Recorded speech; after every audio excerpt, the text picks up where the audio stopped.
안녕하십니까. 신경외과 의사 김영호입니다. 오늘도 척추관 협착증에 대한 이야기를 드리려고 합니다. 10대 후반의 남자분이셨는데 한 3년 전부터 양쪽 다리 통증이 시작이 되더니 점점 심해지고 다리 통증과 함께 다리 힘도 약해지는 증세가 있어서 또 참을 때는 참고 약물 치료나 물리 치료를 받으면서 근근히 버티다가 저한테 진료로 오셨을 때에는 거의 힘이 약해서 휠체어를 타지 않고서 10m, 20m도 걷기 힘든 상태로 오신 분이셨습니다. 이런 경우는 엑스레이로는 전혀 진단이 안 되기 때문에 엑스레이만 찍고 약만 복용하는 일은 하지 마시고 3, 4개월 이내로 좋아지지 않는다 싶으면 반드시 척추 정밀 검사를 통해서 원인을 찾으시는 방법을 선택하시기 바라겠습니다. 이분은 MRI를 보면 요추 3번과 4번 사이에 협착증이 있고 또 4번과 5번 요 두 마디에 협착증이 있었습니다. 그러나 그렇게 심해 보이지는 않았지만 환자분은 자꾸 다리에 힘이 빠진다고 해서 휠체어를 타고 오셨는데 CT를 보면서 이해가 됐습니다. 검게 보이던 부위가 이 CT에서 보면 뼈 조각이었습니다.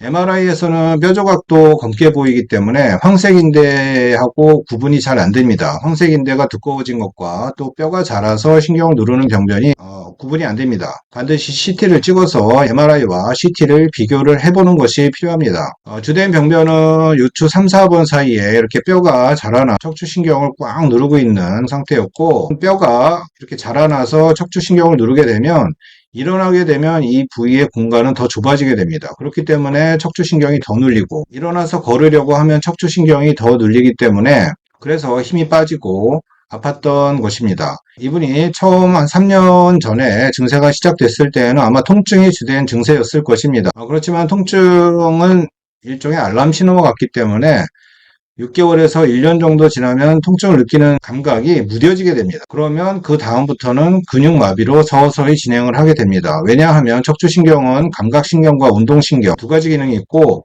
이 두 가지 중에 가장 중요한 것이 다리의 근육을 움직이는 운동신경 기능이기 때문입니다. 가로로 자른 MRI를 보면 척추관 협착증이 그렇게 심해 보이진 않고 중기 정도로 보이지만 이쪽에 검게 보이는 것들 이런 것들이 CT에서 보면 다 뼈였습니다. 뼈 조각에 의해서 신경이 눌리니 황색인대에 의해서 눌리는 것과는 차원이 다르게 척추신경의 기능이 급속도로 나빠지고 있는 상태로 오셨었던 것이었습니다. 그래서 결국 이분도 수술적인 치료가 필요했었던 분이고 이번에 수술 후의 이야기는 저에게 치료받은 환자분들이 체온기를 모아놓은 디스닥터김영우.com 이런 사이트에 가시면 확인해 보실 수가 있습니다.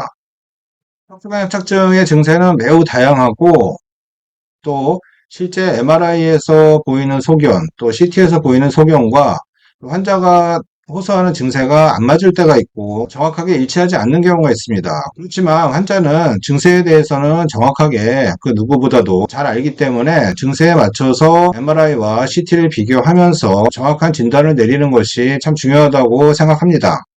지금까지 척추관 협착증, 척추디스크 탈출증을 치료하는 신경외과 의사 김영호였습니다. 감사합니다. My Jesus was, He washed my sins away.